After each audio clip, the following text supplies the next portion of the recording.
When Jan and I started 16 years ago, it was like day in and day out. Everything we did was technology development. The output of the global air capture industry at that time was 1 patent application per year in 2007. In 2022, this number increased to 100. That's the same rate as wind energy and solar had in the late 1990s or 2000. And we all know what happened thereafter. The business model is shaping up. Only in the last month, in May 2023, more than $200 million have been committed to carbon dioxide removal services. Since we last met here at the Air Capture Summit, and today, Climeworks has been growing by 60%, and today we have more than 300 Climeworkers working on our mission. End of last year, we provided the world's first third-party verified carbon dioxide removal to the market. And with that, we are advocating for high-quality carbon removal, and we're setting the stage for policies to develop. And on a very big picture, in the last 12 months, on the policy side, substantial development happens. The European Commission developed a framework how to certify high-quality permanent carbon removal. And in the United States, with the Inflation Reduction Act, we're seeing tax credits of $180 for air capture. And through the Department of Energy DACA program, $3.5 billion are in the room for deployment of air capture. Now, looking to the future, Bloomberg gave some numbers where the carbon removal industry could go. And they say, in 15 years from now, the market size of carbon removal can reach $1 trillion per year, which is very substantial acceleration from where we are today. This means very strong growth ahead for the carbon removal industry. And direct air capture will play a very critical role and a crucial role in scaling this market. Why? Because air capture can fulfill very important criteria. The first one, additionality doesn't get any easier than for air capture.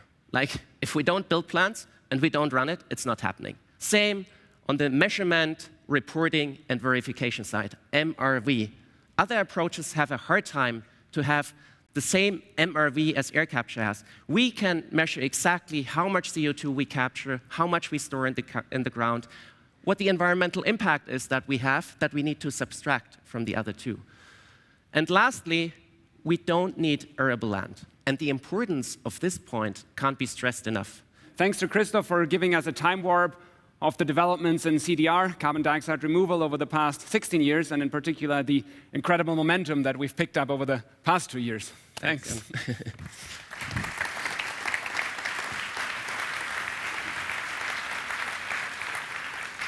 To give one example, one tool that we have introduced at Climeworks and that I invite all of you to use when thinking in this space, and not only relevant to direct air capture, it is what we call the capacity waterfall. So when we walk from the left-hand side to the right-hand side, we show what happens between the actual design nameplate capacity of a plant and then the actual tonnage of carbon dioxide removal that can be sold to a customer. And there are a couple of losses in between that will happen generally to all type of technology. So to name a few examples, the plant is never every time available. So you have to subtract. If you have design capacity, it will not run for 8,760 hours per year. You will not recover all the CO2. There will be losses in there. People who work in CCS, carbon capture and storage, they know that very well. You will never be able to recover all of the CO2 that you have captured.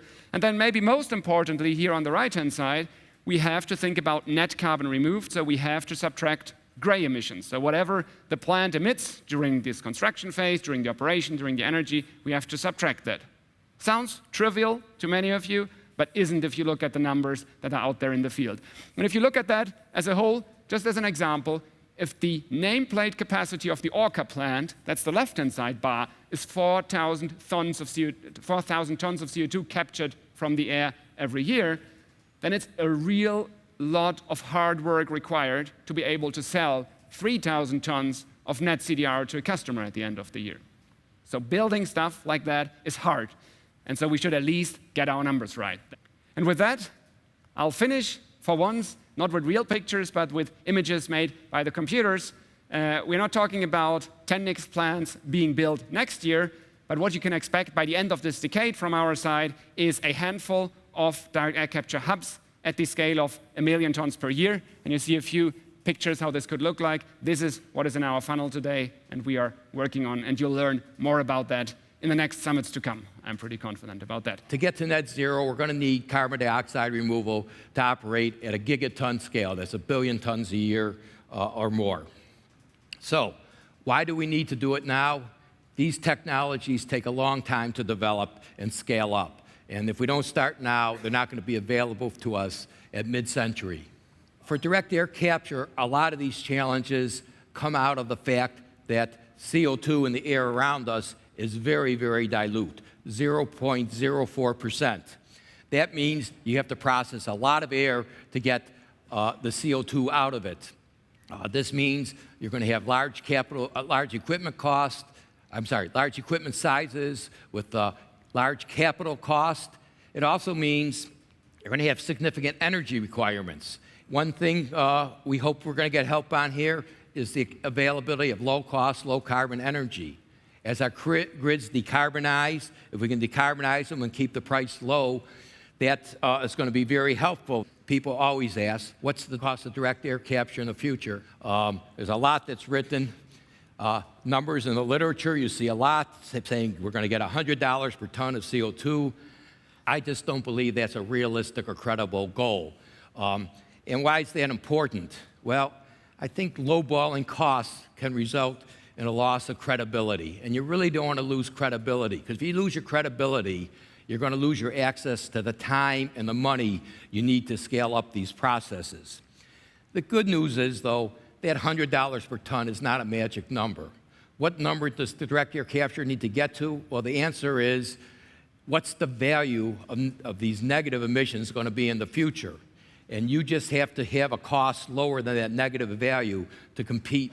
I'm going to just finish and say, let's see where the journey takes us. One of the first things I say when I talk about carbon dioxide removal is near-term urgency is to reduce emissions, because that 80% or 90% of the problem, that's a really urgent imperative. And so those go together. And so when we start to talk about moral hazard or CDR taking away from emissions reductions, that's not the way to think about it. And I really hope people don't think about it that way, because we really need both. We find that we need 4 to 10 gigatons by mid-century for net zero, and that we only get about half of it, looking at the IPCC scenarios, from the natural carbon solution. So there's about half of the problem that's not being solved by this solution. We know we need the nature-based solutions in scale and abundance, but we need all the solutions in scale and abundance. We just need, and I believe we're already in a post-moral hazard world. If we succeed at everything, if we succeed at efficiency and renewables and nuclear and electric vehicles and buildings and hydrogen, if we succeed at all of that, we will still need 10 gigatons. That's 20%. Like, it is a huge number. And it's not because we hate those other things, it's just the arithmetic drives us to that outcome. One of the things that does intersect with what we're focused on is really setting high quality standards. And I think that's something that's really important as we talk about creating a proven industry, creating one that is viable, that we have to think about what are high quality standards and making sure that we're doing carbon removal really well. Our job in the carbon removal space, if we want to get to what is good carbon removal, not just carbon removal at scale, not just 10 gigatons, but 10 good gigatons, highly accountable, equitable and just, focused on legacy emissions, that takes a lot of reflection for the carbon removal sector, where I think a lot of times we can think of ourselves as the underdogs or the little guys in the room, because we have to fight for attention, or the UNFCCC is saying something negative about our work. But in reality, I think that that's not the power dynamic at all. What do you think needs to happen in the next year, so just very short term, 1 year, to see even more momentum, to see more development in this industry? Really strong standards and the beginning of big infrastructure investments. I believe that the sooner and the more rapidly we get into discussing specific solutions and their specific implementation, a little bit like we are today with direct air capture, the more we can reach understanding, but also figure out where the risks and trade-offs will be. If you've been forced to interact with me in the last year, you know that I'm sort of obsessed with what is MRV.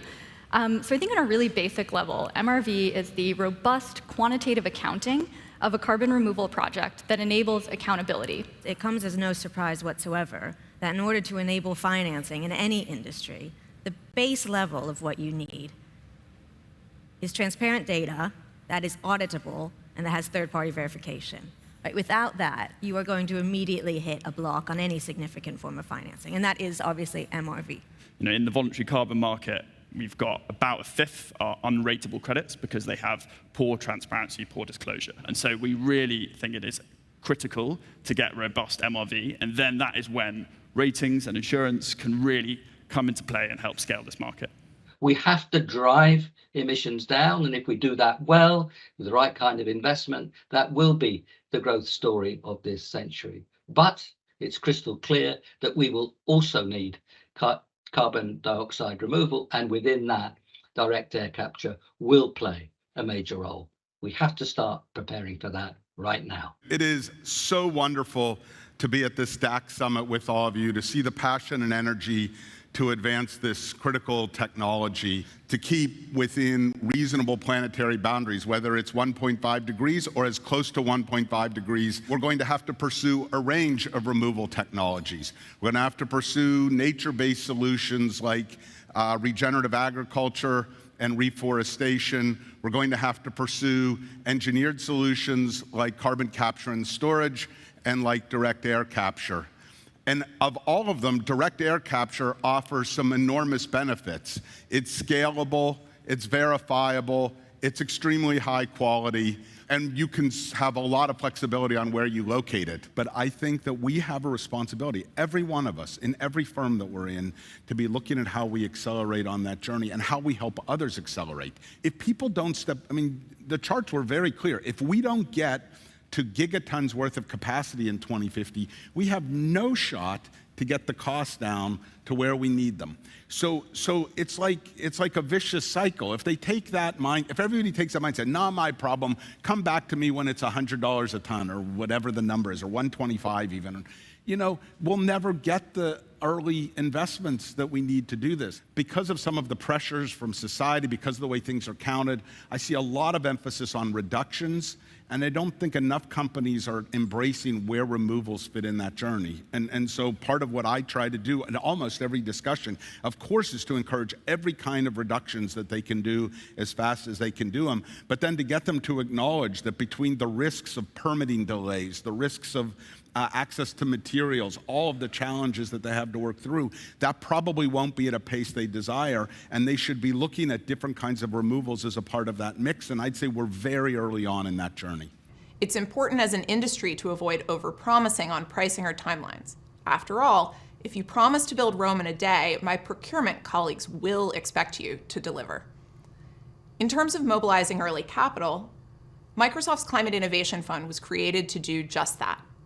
In the past 3 years, we've committed nearly $700 million to emerging climate technologies globally, including DAC investments in Climeworks' Orca facility in Iceland, and to support the broader, burgeoning ecosystem of innovators, including Climeworks, Heirloom, Climate Robotics, and others. The role of voluntary carbon markets is to drive climate action, even in the current absence of a comprehensive compliance market. As a buyer and an investor in this market, we're convinced that early demand and early capital need to come together to drive the growth of highly durable and additional carbon removal solutions. Microsoft is planning for a portfolio of roughly 5 million metric tons per year of carbon removal in 2030 across nature-based and engineered solutions.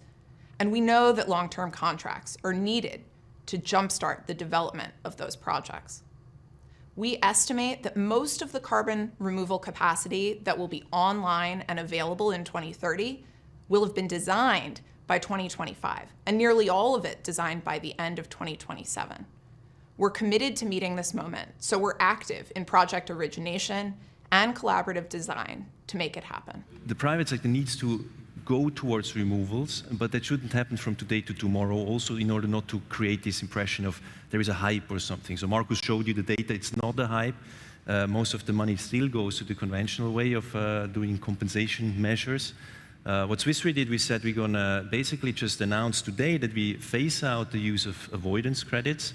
And we ramp up at the same time the use of removal credits, so that by 2030 we go from 100% avoidance in 2020 to 100% removals in 2030. That gives a perspective to the market. It shows every player what we're about to do. What I can tell you about reduction versus removal is that we absolutely have to do both at the same time. When you are talking to them about, okay, the contribution, how does it start? It starts with a carbon internal carbon tax. And when they understand that they can buy with this budget the kind of projects that are important for them or that are located in the countries where they are operating in, when it's a very technical tech company, okay, they like to invest into removal or else. So on the one hand side, it is full focus on reduction, and then on the other hand side, keeping investing into the removal to integrate our climate strategy into the corporate strategy. Because at one point in time, I think it's also clear that there will be taxes or there will be some sort of payments for the carbon emissions that we have. And to be best positioned, we want to be with the first ones. If we now invest, I think we get a better return. And this is what we see right now. I'm here because JP Morgan announced a commitment to $200 million of CDR offtake, about 800,000 tons of carbon removal in the next 9 years. Part of that commitment was with Climeworks, which was mentioned, the largest CDR offtake from Climeworks. And so a huge thank you to the team at Climeworks for developing what they did. Something I've learned being in the corporate space for that long is that you have to bring people along on a journey with you. If you truly believe in what you're doing, and you believe that what you're doing can make change, you should bring people along on that journey. What I think is important about the voluntary carbon market, it is still a very disaggregated market. And it is young, and it is relatively immature in that way, and it needs to find its place, right? So what do markets do in general? So it can help deploy proven technologies at scale. It can help innovation and bringing new technologies to us. It brings integrity to those technologies through the scale and volume of trading in those markets. But the other thing that the VCM is it's us. It's everyone in this room and everyone on the phone. It's the scientists and the technologists, and it's the engineers, and it's the buyers, and it's the project developers. And so I'm happy at any point today or in the future to talk about how we did that, how we built the business case internally, how we built a portfolio of solutions that ultimately nets to $250 a ton so that we could get this through the conversation within our firm. But I have one last ask of you as my time is running out here. Beat us. Beat us. Do a bigger contract. Push the bar. We move the bar from here to here, move it to there. Somebody is out there who is in the audience today who will be here next year. You guys can do it. I'm looking forward to it. Challenge us, challenge yourself, and thank you for the time today. Good luck. How do we keep the policy momentum going in the United States? First, build projects. We need actual projects at that scale to show the world what those projects look like. The second is to make sure that those projects don't just work from a technical or a business model standpoint, but engage communities and provide robust environmental protection so that people want carbon removal in their community. You know, we've talked a lot about demonstration projects today, sort of across the panels, and I think that is really sort of coming to light as we think about really this is the public's in many ways first like real touch point with carbon removal, and we've sort of reached a point in a field in which not all carbon removal is good carbon removal. So we have this really exciting opportunity to define what does high quality carbon removal look like? What do we want the future of carbon removal to look like? We need clear clarity on how these CORCs, these carbon removal credits, can be used. And we welcome more clarity from the Voluntary Carbon Markets Integrity Initiative, as well as the Science-Based Targets Initiative, and from policymakers on the use case for durable carbon removal. So for a while, there was, I think, this vision that eventually the voluntary markets will kind of integrate into compliance markets, and that's going to be just the carbon markets. But given that in reality, we don't have all jurisdictions in the world that have a compliance market, so it's an obvious situation that we will always have voluntary markets that do play a role. And as they are this very nimble and flexible space and also a testing ground for new things, and the innovation will keep happening, right? There are always going to be new solutions that are not part of compliance markets. So for that, voluntary market will keep having a role. But it is very small right now, and even if it grows rapidly, it's going to be very small, I think, always compared to compliance markets. We have to reduce our emissions as much as possible as soon as possible. So as you leave, take the information that you have heard here, take the inspirational stories that you've heard, take the challenges that you've heard, and share them. Share them with people that you work with. Share them with people who are looking at investing in climate solutions. Share them with researchers who are lending a hand. Share them with business people, engineers. Share them with teachers. Share them with your kids. We need every single person's hand on that giant boulder, pushing it down the hill as fast as we can, because I'm convinced that together we truly can build a better future. When we talk about Africa, we begin with the idea of Africa as the quintessential climate victim. Didn't do much to put that water in the pool, struggling to swim, don't have the resources to swim. So you have a continent that is already on track to face a headwind of about -5% in GDP growth per year from the climate change already locked in. But there's a real economic opportunity here, and it's a broad-based economic opportunity that builds on Africa's other attributes. And what are those attributes? A superabundance of renewable energy is one. 40% of the world's terrestrial solar energy hits the African continent. Despite that, only 1.2% of the world's installed base of solar is in Africa. The second thing, limited emissions that renewable energy can be used to displace. This is an important challenge. We've got large endowments of land and other natural resources, including our subterranean geology, right? Massive continent. The one I'm most excited about is our large and entrepreneurial young workforce.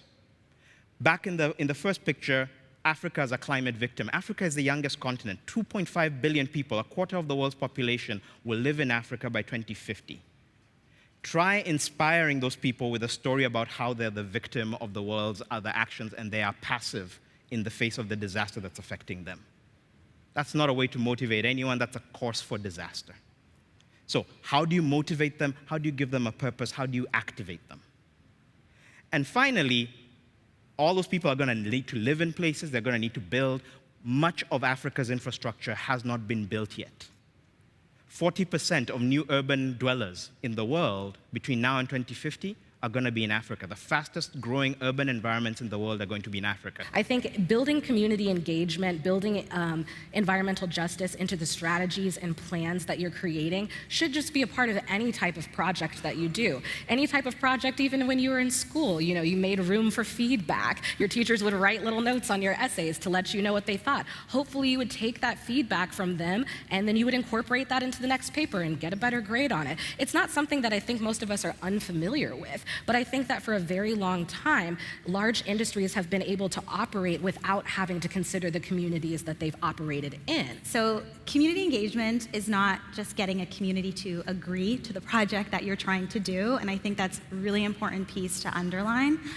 Community engagement is a two-way learning and conversation. But now we're talking about a global industry and deploying projects all over the world, and companies crossing borders, maybe you started in the US, but you're deploying in Kenya or wherever it may be. And so recognizing, that lens that you're bringing might be completely different to the context that you're going to. So the key piece of doing community engagement from the outset is really understanding what those considerations need to be and what the needs are of that community, what their experiences are that they're bringing to the table. Direct air capture is the gold standard for carbon removal. We, of course, need massive deep decarbonization, but for the hardest to decarbonize areas, we also need a huge amount of carbon removal. We need this carbon removal to be done in a way that is monitored, reported, and verifiable. Brief closing remarks. A theme I heard throughout the day was the power of small steps. That's a theme I'm personally very fond of. And we heard this throughout the whole day, the power of small steps. In MRV, we heard it. We have to take the next steps. We heard it from the corporate buyers. It's important. Well, obviously to think big, but not forget about the next step to take in order to get it going. We heard it from Noah Deitch, it's important to build the next project, and very impressively also by Rich Lesser, like pointing to the difference between 15% and 13% learning rate, which essentially results in 2x different cost. And how do we get 13% learning rate to 15% learning rate? Through, as Howard Herzog nicely said, determination and effort. And that's what I'm taking away from this day. I have the impression this industry is starting to march in small steps, and that makes me very happy. And when I look back over the past 16 years, over a very large portion of that time, our main concern was something like, how can we get this amount of CO2, get through that tube to get that capacity out of our plant? How can we get that prototype to work? How can we get that material to work? Today, we spoke about many things, as Christoph has just mentioned. If you listen to the discussions here, some of them actually took totally for granted that direct air capture is something that works and that can be done. So to me, this is really a sign that this industry we are in has reached a next level. Thank you, all of you. Very much.